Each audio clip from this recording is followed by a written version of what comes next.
these organizations received during their application for tax-exempt status.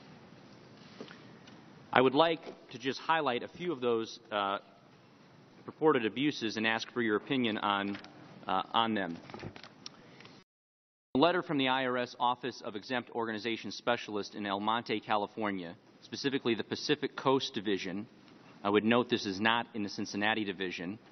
To the Christian Voices for Life of Fort Bend County in Sugar Land, Texas, dated March 31st, 2011, that I have here with me today. They were asked specifically, again, this is a pro-life group, in your educational program, do you do education on both sides of the issues in your programs? Mr. Miller, your knowledge of the 501c3 application, is that an appropriate question to ask? So I'm going to be honest, and I'm not going to be able to speak to a specific development letter in a specific case. I don't know that I can do that under 6103. Okay, let me ask you about another letter that was received by a pro-life group, this one in Iowa. Their question specifically asked from the IRS to the Coalition for Life of Iowa, quote, please detail the content of the members of your organization's prayers. Would that be an appropriate question to a 501c3 applicant? The content of one's prayers.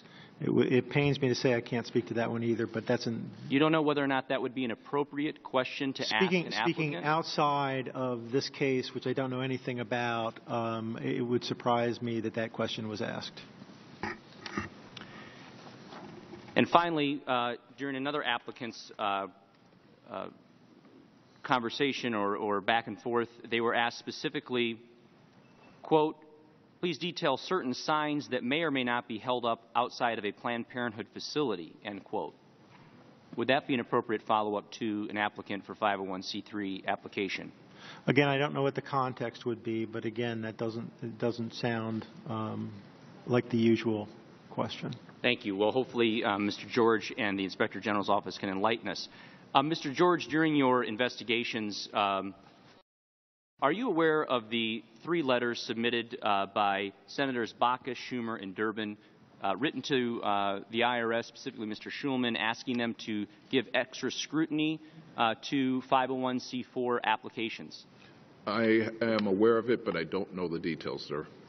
So in your investigation so far, in questioning employees of the IRS, did you ask them specifically whether or not these letters from sitting United States senators influenced or impacted their decisions around these cases? I do not believe that was part of the inquiry, sir.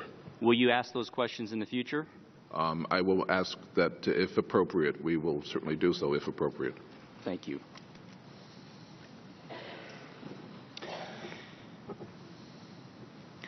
Mr. Chairman, I'm particularly troubled by some on this committee who seem to